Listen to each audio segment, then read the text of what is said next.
Hello everyone, আমি পৌশালী চলে এলাম আরও একটা নতুন ভিডিও নিয়ে। এখন আমরা এই ভিডিওতে পারিয়ার অ্যানথেম নিয়ে কথা বলবো। যদিও শুধুমাত্র অ্যানথেমই এসেছে এমনটা কিন্তু নয়, গোটা জিউক বক্সটাই চলে এসছে গতকাল। আমরা দেখতে পেয়েছি জি মিউজিক বাংলার তরফ থেকে। তো কেমন লাগলো? এখন আমরা পার্টিকুলারলি পারিয়ার অ্যানথেমটা নিয়ে কথা বলবো, কেননা এই অ্যানথেমটার ভিডিওগ্রাফিও আমরা দেখতে পেয়েছি। বাকি গানগুলোর কিন্তু ভিজুয়ালি আমরা দেখতে পাইনি, শুধু অডিও ভার্সনটা শুনতেই পেয়েছি। তো তাই জন্য অ্যানথেমটা নিয়ে কথা হোক। দেখো, আমি প্রথমেই বলতে চাই যে বিক্রম চ্যাটার্জিকে আমরা এর আগে এইভাবে কখনো বড় পর্দায় দেখিনি, তাই আমরা ভীষণ এক্সাইটেড আছি। এবং পারিয়া ছবিটা এমন একটা সেন্সিটিভ ইস্যু নিয়ে তৈরি, ন্যাচারালি ইতিমধ্যে দাঁড়িয়ে বাংলায় এই ধরনের ইস্যু নিয়ে কেউ গল্প ভাবছেন না। সেখান থেকে দাঁড়িয়ে তথাগত মুখোপাধ্যায় যে এরকম একটা ভেবেছেন, সেটা ভীষণ ভালো লাগছে কোথাও না কোথাও গিয়ে এটা ভাবতে পেরে যে এরকম একটা চিন্তাভাবনার ওপরে ছবি হচ্ছে। এবারে চলে আসি অ্যানথেমটা কেমন লাগলো। পারিয়া অ্যানথেম, এই গানটির মিউজিক করেছেন রণজয় ভট্টাচার্য, গানটি লিখেছেন রিতম সেন এবং গানটি গেয়েছেন সোনু নিগম। কিন্তু আমি প্রথমেই বলে রাখি, এই গানটা আমার যেমন লেগেছে আমি কিন্তু অনেস্টলি বলবো, এতে করে যদি কারোর খারাপ লাগে তাহলে আমার কিচ্ছু করার নেই। আগে আমরা গানটা নিয়ে কথা বলি। গানটা লিরিক্যালি ভীষণ স্ট্রং, গানটার অ্যারেঞ্জমেন্ট প্রচণ্ড ভালো, গানটা ভীষণ সুন্দর। বাট এই পার্টিকুলার গানটার জন্যে সোনু নিগমজির গলাটা আমার ভালো লাগেনি। এটা শুনে তোমাদের অনেকেরই মনে হতে পারে বাপরে বাপ এটা কি বলছে। হ্যাঁ, ইটস ট্রু। আমার ক্ষেত্রে অ্যাটলিস্ট এই গানটার জন্য সোনু নিগমজির ভয়েসটা ওয়ার্ক করেনি। এখানে রূপম ইসলামের মতন একজন স্ট্রং ভয়েস দরকার ছিল।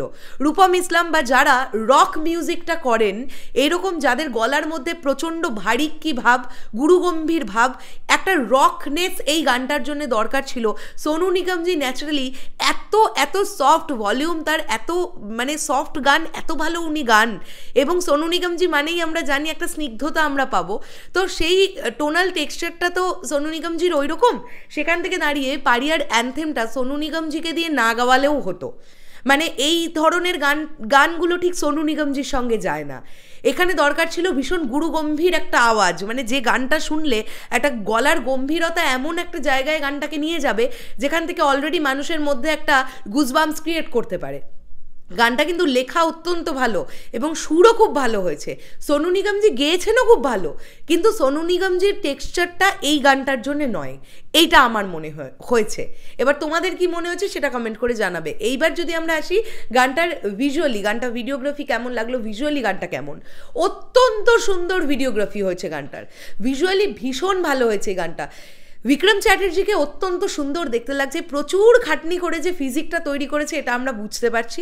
একটা পার্টিকুলার শট বলবো যেখানে দেখবে একটা মিররে তার ছায়া, মানে তার প্রতিচ্ছবি আমরা দেখতে পাচ্ছি, তিনি মিররের সামনে দাঁড়ানো আর প্রচণ্ড জোরে একটা চিৎকার করে উঠবে, তার যে ফেসিয়াল এক্সপ্রেশন অত্যন্ত ভাল লাগছে।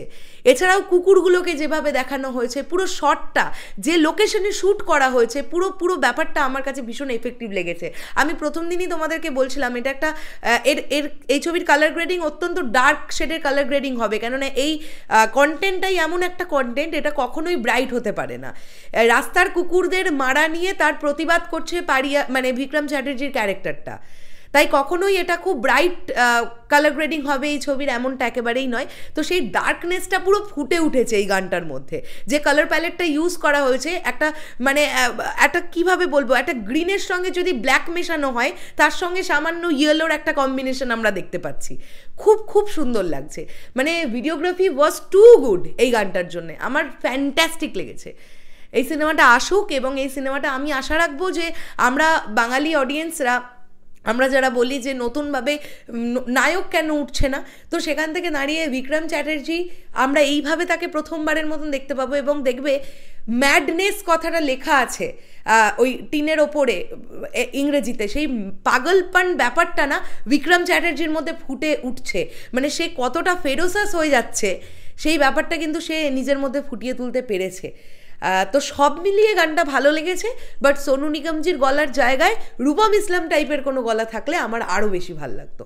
চলে গেলাম, দেখা হচ্ছে আবার খুব শিগগিরই নতুন কোনো ভিডিও নিয়ে। তাহলে এখনের জন্য সকলকে বললাম টাটা।